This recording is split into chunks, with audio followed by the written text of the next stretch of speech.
plan to work with the British Business Bank to support female founders achieve their ambitions? Yes.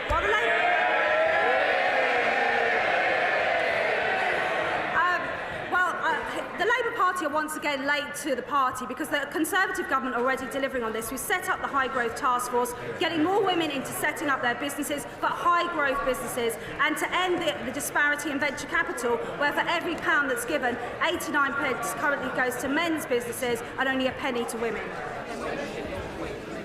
Before we come to Prime Minister's questions, I would like to point out that live subtitles, the British Sign Language interpretation proceedings, are available to watch on Parliament Live TV. We now start with questions. Prime Minister Richard Bergen. Question number one, please, Mr. Speaker. Mr. Speaker, today is International Women's Day. At home, we're taking huge strides to deliver equal opportunities for women, such as mandatory pay gap reporting and the landmark Domestic Abuse Act. And internationally, we have launched today a new Women and Girls strategy, which puts them at the heart of everything that we do. Mr. Speaker, this morning I had meetings with ministerial colleagues and others. In addition to my duties in this House, I shall have further such meetings later today. Richard Bergen. Thank you, Mr. Speaker. Over 100 days ago, the Prime Minister promised to publish his tax returns. He still hasn't. People want transparency in our politics, especially because the Prime Minister is the richest Prime Minister in history and because of the concerns there have been. So why on earth hasn't the Prime Minister published his tax returns yet? When will he do so? And when he does so, will he include his US tax returns? Mr. Speaker, as I previously confirmed, I will publish my tax returns, and that will be done very shortly. Sitting Bengal. Mr. Speaker, on International Women's Day, can I congratulate the Prime Minister on all the work that has been done on the Preventing Sexual Violence and Conflict Initiative and ensure that the UK continues to show its global leadership. Mr. Speaker, there are 250,000 people in this country living on park home sites. They are treated as second-class citizens by councils, where they pay council tax. They are treated poorly by managers who own the sites, and they are at a disadvantage to when we roll out our incredibly generous energy schemes. Can the Prime Minister ensure that we can actually give them more support and more help and reform the Homes Act? My honourable friend is right that there is still more work to do to tackle problems with the sector. We are making progress in implementing changes, Mr. Speaker. Park owners' rights are now codified in writing with the site owner, and should those obligations not be met, residents can take site owners to a tribunal. Local authorities also now have powers to take enforcement action, and we will continue to support them to improve protection for park home residents everywhere. We now come to the Leader of the Opposition, Keir Starmer. Thank you, Mr. Speaker. And today, on International Women's Day, we celebrate the successes of women in our society. It's a crying shame that as we do so, we face legislation which drives a coach and horses through our world-leading modern slavery framework, which protects women from exploitation. Mr. Speaker, in the last decade, this government has introduced 5 plans to tackle illegal immigration, 5 utter failures. The problem just gets worse with every new gimmick. The Home Secretary says the public are sick of tough talk and inadequate action. Does he agree with her assessment of this government's record?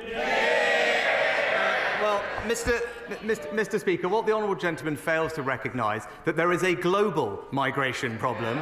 We are not alone in facing these challenges, and it is precisely because that across Europe the numbers escalating to the extent they are, we have brought forward new plans, because we are determined, Mr. Speaker, to ensure that this remains a compassionate and generous country, that is done fairly and legally. That's why we will break the criminal gangs, Mr. Speaker. We've announced new agreements with Albania and France, tougher immigration enforcement, and now new legislation that makes it clear that if you come here illegally, you will be detained and swiftly removed. But, Mr. Speaker, what we haven't heard is the honourable gentleman's plan. We know what it is. It's open-door immigration and unlimited asylum. Whilst he may be on the side of the people smugglers, we're on the side of the British people. Mr. Mr. Speaker, if he was serious about stopping the boats, he'd actually steal our plan on stopping the boats, smash the gangs, sort out the returns, and clean up the utter mess. Mr. Speaker. I'm going to hear this, and nobody's going to... I wouldn't if I were you. I think we've heard enough. I want to hear the questions and the answers, and it won't be interrupted. Keir Starmer. Mr. Speaker, nobody on this side of the House wants open borders. On that side, they've lost control of the borders. Now, he's promised the country that this bill will stop all small boat crossings. No ifs, no buts. Sounds like more talk. So, in the interest of adequate action, when will he achieve that? Well, Mr. Speaker, Mr. Speaker, we'll be implementing this plan as soon as we can pass it through Parliament. So I look forward to the honourable gentleman's support. But the reality is, Mr. Speaker, on this issue, the honourable gentleman has been on the wrong side of this. Prime Minister, Mr. Stafford, if you don't want to hear him, you can go and have a good cup of tea, nice and strong, I suspect. But I will hear him, Prime Minister. Mr. Speaker, the honourable gentleman has been on the wrong side of this issue his entire career. He described all immigration law as racist. He said it was a mistake to control immigration. And he has never, ever voted for tougher asylum laws. It is clear, Mr. Speaker, while he's in hock to the open border activists, we're on the side of the British people. Mr. Speaker, when I was in charge of prosecutions, I extradited countless rapists, and the conviction rate for people smuggling was twice what it is today.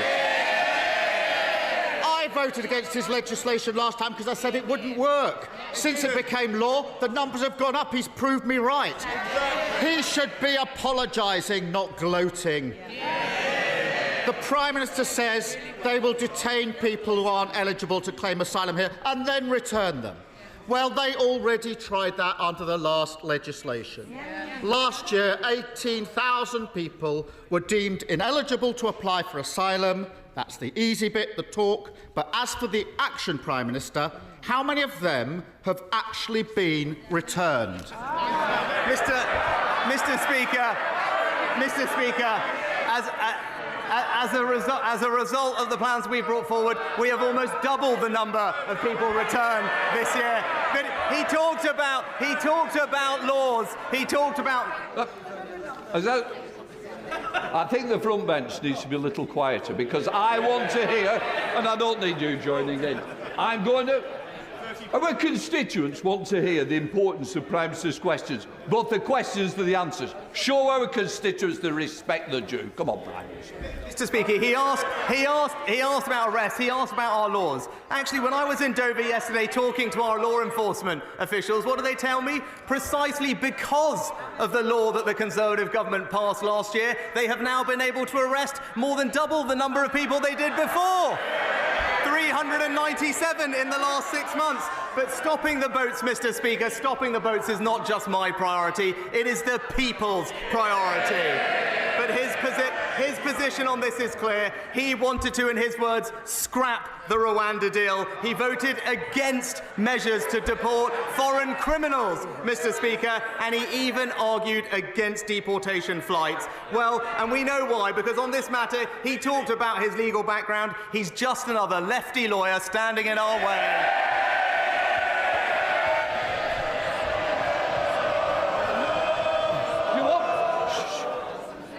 We'll continue. When you keep shouting, it prolongs, and some of you are trying to catch my eye. When you're disappointed, I don't want any complaints. Let's get through these questions so we might get some backbenching. Mr. Speaker, all that nonsense because he doesn't want to answer the question. Because he knows what the answer is. The number is 21. I thought he was a man of detail. 21 people out of the 18,000. And what happens to the rest? They sit in hotels and digs for months on end at the taxpayers' expense. Last year, he promised to end the hotel farce. That's the talk. but because of his mess, there are thousands of people who can't claim asylum and can't be returned. So where does he actually think they're going to end up? Mr. Speaker, he talks about the pressure on our asylum system. Right? We've actually got a clear plan to stop people coming here in the first place. Mr. Speaker, Labour have absolutely no plan on this issue because they simply don't want to tackle the problem. We introduced tougher sentences for people smugglers. They opposed it. We signed a deal with Rwanda. They opposed it. We are deporting foreign offenders as we speak. They oppose it. Hold on. I'm going to say to the member from Hull, save that good voice for the rugby match. You might be able to join Mr Stafford over that strong cup of tea. Prime Minister. Mr. Speaker, in fact, he opposed every single step of what we've done to try and stop this problem. In fact, his only contribution to this debate, well, we know what it is. In his own words, what did he say? We will defend free movement. That's the Labour Party for you, Mr. Speaker. Keir Starmer. Mr. Speaker, he stood there last year saying exactly the same thing. We said it wouldn't work. They passed the law. The numbers went up. Absolutely deluded. He can't say where they'll return people because they spent 140 million on Rwanda and it doesn't work. They can't say how they'll return people because this bill doesn't come with a single new return agreement. And they can't say when they'll fix the mess because it's more talk, more gimmicks, more promises to be broken. Now, a few months ago, I put to him that of the people who arrived on small boats, only 4% had been processed. He stood there and said, that's unacceptable. What's the number now? Mr. Speaker,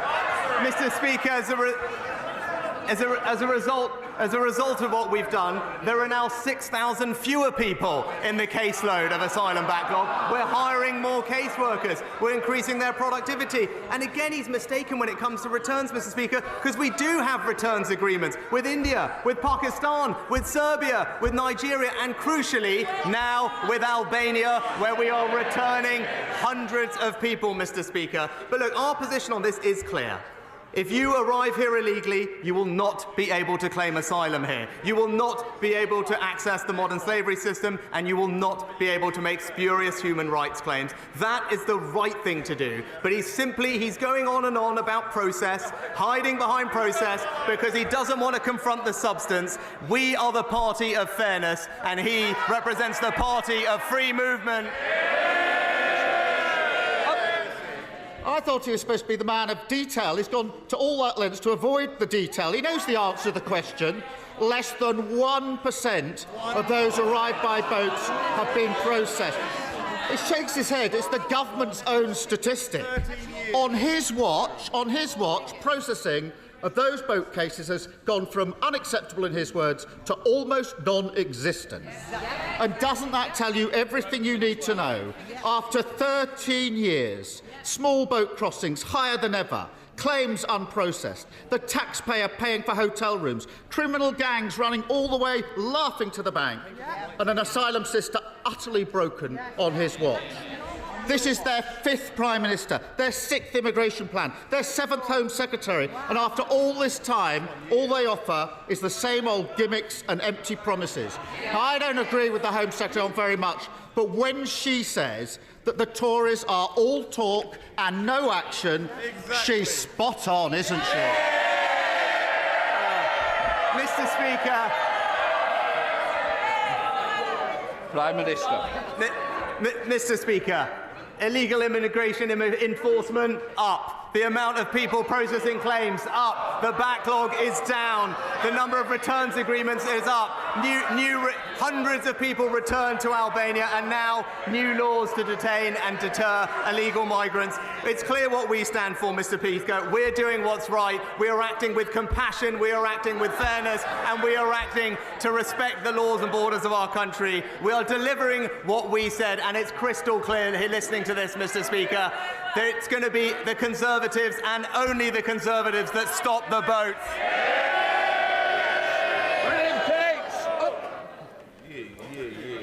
Thank you, Mr. Speaker.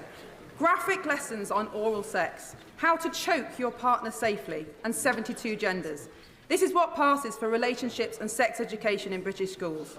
Across the country, children are being subjected to lessons that are age-inappropriate, extreme, sexualising and inaccurate, often using resources from unregulated organisations that are actively campaigning to undermine parents. This is not a victory for equality, it is a catastrophe for childhood. Will my right honourable friend honour his commitment to end inappropriate sex education by commissioning an independent inquiry into the nature and extent of this safeguarding scandal? Can I say I share my honourable friend's concerns and thank her for her work in this area. That's why I've asked the Department for Education to ensure that schools are not teaching inappropriate or contested content in RSHE. Our priority should always be the safety and well-being of children, and schools should also make curriculum content and materials available to parents. As a result of all of this, we are bringing forward a review of RSHE statutory guidance, and we'll start our consultation as soon as possible. SNP Leader Stephen Flynn. Mr. Speaker, on International Women's Day, can I ask the Prime Minister to reconfirm that under his proposed new asylum laws, a woman who is sex trafficked to the UK on a small boat by a criminal gang will not be afforded protection under our modern slavery laws? Mr. Speaker, it's precisely because we want to target our compassion and our resources on the world's most vulnerable people that we must get a grip of this system and break. Can I just say to the SNP, it's quite right the questions are asked, but I also want to hear the answers. Shouting from up there is not helping anybody. Prime Minister. Mr. Speaker, as I said, it's precisely because we want to target our resources and our compassion on the world's most vulnerable people that we need to get a grip of this system, make sure that we have control over our borders, make sure our system and resources are not overwhelmed so that we can help the people most in need. There is nothing fair, there is nothing compassionate about sustaining a system where, as we saw recently, people are dying on these crossings. That is not right, and our plans will stop that from happening. Mr. MacDonald, I don't need to hear you chunnering all the way through. You can be joining the others for a cup of tea. Come on, Stephen Flynn. Mr. Speaker, I'll take that as a yes from the Prime Minister that women who are the victims of sex trafficking will not be protected under our modern slavery laws. What a complete and utter disgrace, Mr. Speaker. But whilst it may shock, it shouldn't necessarily surprise, because this is the Tory government that in recent months has spoken of invasions. Just yesterday, this was a Tory government that said that 100 million people could be coming to these shores. And this is the Tory government that this morning said that number could in fact be billions. Complete and utter nonsense. So may I ask the Prime Minister, from whom are his government taking inspiration? Nigel Farage or Enoch Powell? Mr. Speaker. And what a load of nonsense, Mr. Speaker. What a load of nonsense. No, in fact, the figure of 100 million, it doesn't come from the government. It comes from the United Nations, Mr. Speaker. And it illustrates the scale of the global migration crisis that the world is grappling with, which is why it is right that we take action, Mr. Speaker. Because if we do not, the numbers will continue to grow. They have more than quadrupled in just 2 years. It's a sign of what is to come, and our system will continue to be overwhelmed. And if that happens, we will not be able to help the people who are most in need of our support, our generosity, and our compassion. This has always been the way of this country, and once we get a grip of this system, that's who we can extend our support to, and that's why it's the right legislation. Lip down. Last year, the UK economy grew at the fastest rate in the G7 of 4.1%, while at the same time, greenhouse gas emissions fell by 3.4%, more than comparable countries.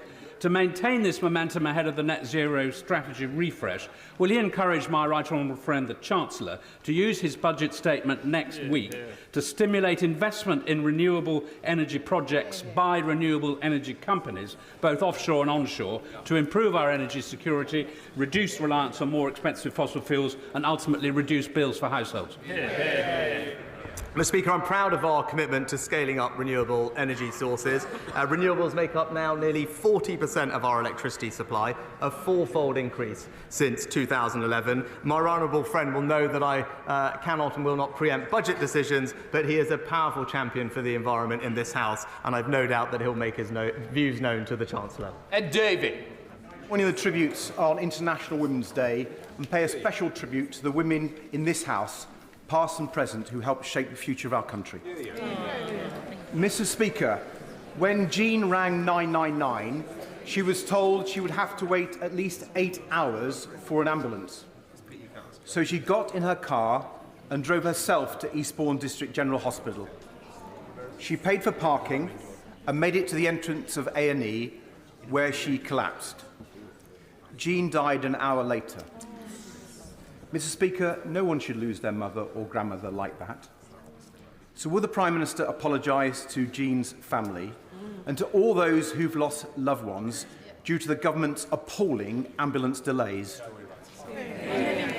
Well, Mr. Speaker, of course, my thoughts and condolences go to Jean and Jean's family for what's happened. It's absolutely right that we continue to make progress on improving the performance in urgent and emergency care. We outlined plans to do this just the other month, and I'm pleased to say that we are seeing performance improve, whether it's waits in A&E or ambulance performance times, a considerably marked improvement over the last several weeks compared to the peak pressures that we saw over the winter due to COVID and flu. And because of the investments we're putting in more ambulances, more doctors and nurses, and more discharge, I'm confident that we will continue to make progress to getting the care that we all expect and need to see. Joe Gideon. Thank you, Mr. Speaker.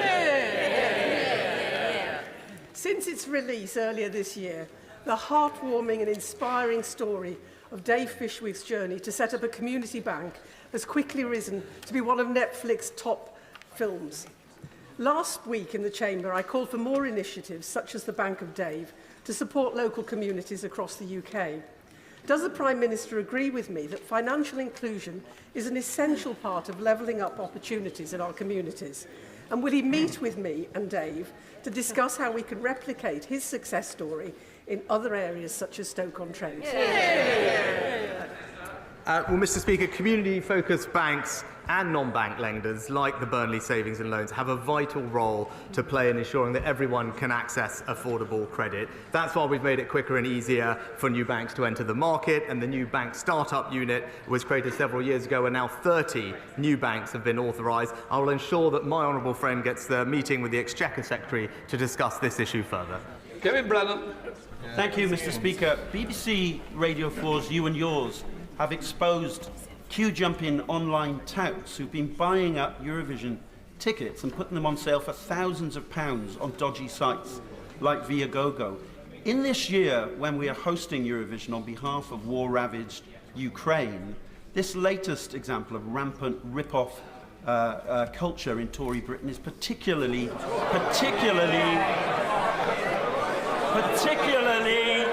despicable. Why hasn't his government done more to support?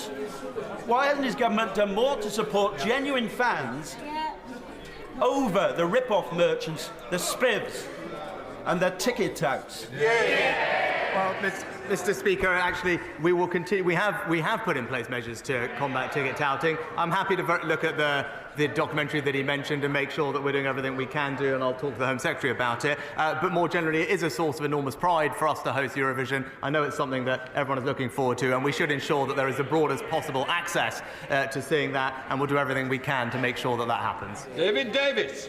Mr. Speaker, in the aftermath of 9/11, the British government signed an extradition treaty with the United States with the intention of covering terrorism and violent crime. Since it came into force in 2003, the US has extradited 83 people to the UK. We've sent 225 to America, and 3/4 of those have been for non-violent and largely white-collar alleged crimes. There's a fundamental unfairness at the heart of our extradition treaty, and it was shown by the fact that Anna Sakoulas refused to come to face trial for the killing of Harry Dunn. The unfair treaty is compounded by an American system which coerces British citizens and gives them an unfair trial. In the last 2 decades, the American policy has been rather like an international commercial policy. Correcting this is important. Will the Prime Minister look at this treaty with a view to correcting this parity of justice? Well, Mr. Speaker, I thank my right honourable friend for his question. Obviously, it's in our national interest to have effective extradition relationships, and under the treaty we have with the US, we've secured the extradition and subsequent conviction of terrorists, murderers, rapists and child sex offenders. I'm happy to meet with him to discuss this issue further. As he knows, the US has refused, I think, 1 UK extradition, and the US has refused 1 UK extradition request, and the UK has refused 27. But I know that he has concerns, and I'd be happy to meet him to discuss this further. Thank you, Mr. Speaker. There's a stark correlation between areas off the gas grid and those with the highest rates of fuel poverty. It's worse in Scotland, ironically, in those areas closest to the national gas reserves in the North Sea, but also in urban deprived areas where multi-storey flats are deprived of the ability of having natural gas. Being off the gas grid means that you're dependent on currently unregulated fuels such as heating oil that have risen far faster than electricity and gas, or being dependent upon old and inefficient and very costly all-electric systems. Will the Prime Minister end this by ensuring that all fuels are regulated, and also by ensuring that these households that are all-electric are able to get the alternative fuel payment? Mr. Speaker, as someone who represents a rural constituency with many people off gas grid, I appreciate the concern the honourable gentleman raises, but that's why that's always been uppermost in the government's mind as we've designed and implemented our support for people with energy bills, notably doing that based on electricity meters rather than gas, but also putting in place the alternative fuel support payment of £200, and we're making sure that that gets to everyone who needs it. Richard Bacon. Mr. Speaker, the adjustments to the dental contract last November were a very welcome step, but there is more work to do. Will the Prime Minister therefore keep this area under the very closest review to ensure that constituents such as mine in South Norfolk and those of other honourable members get the best possible dental care? Well, Mr. Speaker, my honourable friend raises an excellent point, and I can tell him that we are continuing to invest in NHS dentistry, £3 billion a year, but we've also enabled practices to do 10% more activity on top of their contracts and remove the barriers so that hygienists and other therapists can continue to work to their full skill set. The number of NHS dentists has increased by about 500 over last year, and we'll continue to work with the sector to see what more we can do. Rosie Duffield. Thank you. Thank you, Mr. Speaker. As today is International Women's Day, does the Prime Minister agree with me that voters in the run-up to May's local elections have every right to ask candidates who are standing for a position of responsibility in local government questions relating to women's rights? And does he believe that as representatives of their political parties, all candidates must answer those questions honestly, politely and with respect while standing on a voter's doorstep? Well, Mr. Speaker, the honourable lady makes an excellent point, and I wholeheartedly agree with her. These are important questions. Voters deserve to have clear and straightforward answers to them, and I hope that she can continue to put her campaign forward. She'll have my full support, and I hope in the local elections we can debate these issues in the way that they should be. Chris Plotts. Thank you, Mr. Speaker.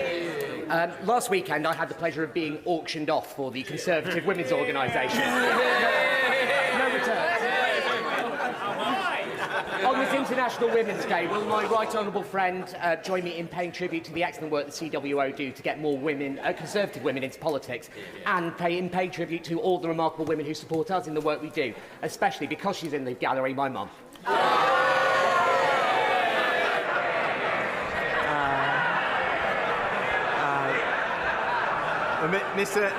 Mr. Speaker, can I congratulate, first of all, my honourable friend for his successful auction? I assume it wasn't his mother that bid for him successfully, but also pay tribute to her, but also pay tribute to the work of the Conservative Women's Organisation for the fantastic work they do. We need more women standing in local and national politics, and everyone who is working to bring that about deserves our praise and thanks, and long may it continue. Richard Thompson. Thank you, Mr Speaker. On today's International Women's Day, research published by pensions company Scottish Widows has shown that a woman retiring today would have to work to the age of 81 to achieve a pension fund parity with her male counterpart. And as every bit as worrying, a woman in the workplace today, aged 25, can still expect to retire with a pension fund £100,000 on average lesser than her male counterparts. With all of the fiscal and social policy levers at his disposal, can the Prime Minister tell us how he is going to set a course to shut that gap over what remains of his premiership? Well, Mr Speaker, the government takes the issue of the gender pensions gap incredibly seriously, and we've delivered groundbreaking pension reforms and major progress. Automatic enrolment has in fact helped millions more women save into the pension, and pensions participation among eligible women in the private sector was 87% in the last available year, up from just 40% a few years ago. And we remain committed to the measures in the 2017 review and will continue to give this issue all the attention it deserves until we can close the gap. Thank you, Mr Speaker. Grimsby Town Football Club has reached the quarter-finals of the FA Cup. The last time the team achieved that was in 1939, which by coincidence was the previous time that the town had a Conservative MP. Now I know that Grimsby beats the Prime Minister's team of Southampton to get to this next stage, but would he join with me in congratulating the team and wishing them best of luck when they play against Brighton and Hove Albion in the next stage? Mr Speaker, it pains me, although I will say congratulations to the Honourable Lady and Grimsby for their victory over Southampton, and I now have a new team to support in the Cup, and she'll have my full support. I wish them well against their next match and look forward to cheering her and all her colleagues on. Steve McKay. Mr Speaker, I've heard the Prime Minister talk fondly about helping out in his mum's community pharmacy. How will he feel if 600 of them close this year because of a vicious NHS contract which takes no account of rising costs and is forcing many into bankruptcy? Mr Speaker, I praise the work that our community pharmacies do. They're fantastic at being on the front line of delivering primary care, and as I've said previously, the government is exploring ways in which we can support them to do even more, because I think improving access to pharmacies is something that people would both welcome and would help people get the care that they need faster and more efficiently, and we'll continue to look at all the proposals that have been given to us. Kelly Thomas. For more than 2 years, an illegal waste site has been operating in the village of Borstal. Tipper lorries covering their number plates as they thunder onto the site at all hours of the day and night, blighting the lives of the residents that live directly by it and creating untold environmental damage. I thank the DEFRA team for their engagement with the Environment Agency so far, but no action has been taken. So does my right honourable friend agree with me that enough is enough and swift multi-agency action should be taken to stop and shut down illegal and criminal activity such as this? Well, can I thank my right honourable friend for raising this issue?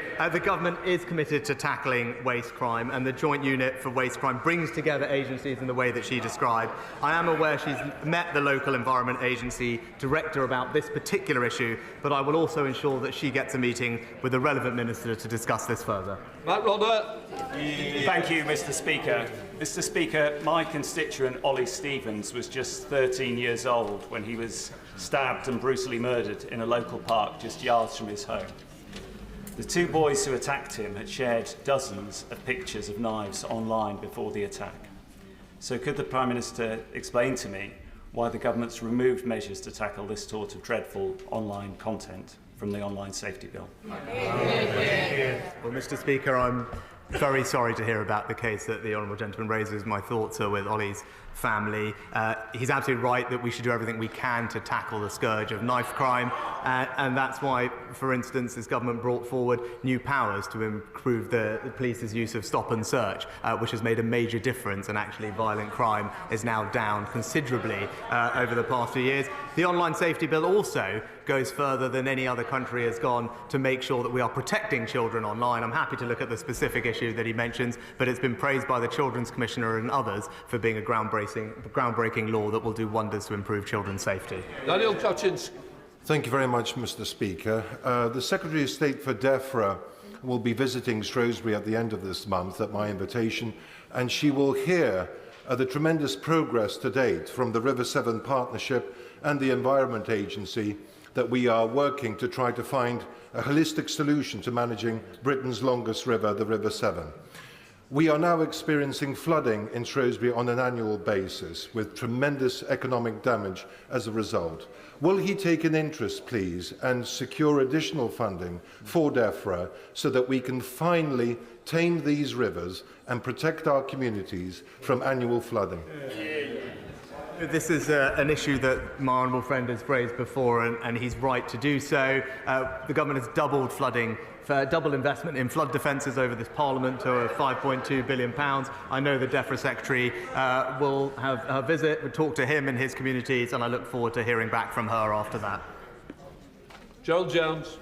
Thank you, Mr. Speaker. Between 1997 and 2010, Labour governments across the UK lifted 800,000 children out of poverty. Yet, since 2010, the Conservatives have driven 500,000 children into poverty, with child poverty next year predicted to reach levels not seen since the 1990s. There is not enough parliamentary time this year for the Prime Minister to say sorry to each child damaged by their policies. But could the Prime Minister start today by saying sorry for all the children that he failed during this time? Well, Mr. Speaker, the exact stats are since 2010 there are 1.2 million fewer people in poverty than there were, and that's because of the actions that this Conservative government has been putting in place, like raising the national living wage, which, by the way, Mr. Speaker, the best way to ensure that children especially do not grow up in poverty is to ensure that they are not growing up in a workless household. And as a result of the actions of this government in getting people into work, there are now several thousand fewer workless households than in 2010. Natalie Alfie. It was a great pleasure to welcome the Prime Minister to Dover to talk about the work he's undertaking on the pull factors to tackle illegal immigration. The Prime Minister has a meeting upcoming with President Macron this week. Could I ask him to see what more can be done to deal with the push factors of illegal migration around small boats, particularly pushing those boats across French beaches and pushing those boats from French beaches into the French Sea? Mr. Speaker, as I've said before, there is no single lever that will solve this problem, which is right that we work on all the different things that will make a difference, including close cooperation with the French. That's why I was pleased at the end of last year the Home Secretary and I announced the largest ever small boats deal with France, 40% increase in patrols, greater cooperation, and we look forward to strengthening that cooperation and furthering that discussion this Friday. Imran Hussain. Mr. Speaker, let us be absolutely clear in this chamber. Under this government's new dystopian, far-right, appeasing, anti-refugee bill, those who were trafficked to the UK would still face deportation. Can the Prime Minister therefore clear up whether Sir Mo Farah, who last year bravely revealed that he was trafficked to the UK as a child, would have been removed under this bill?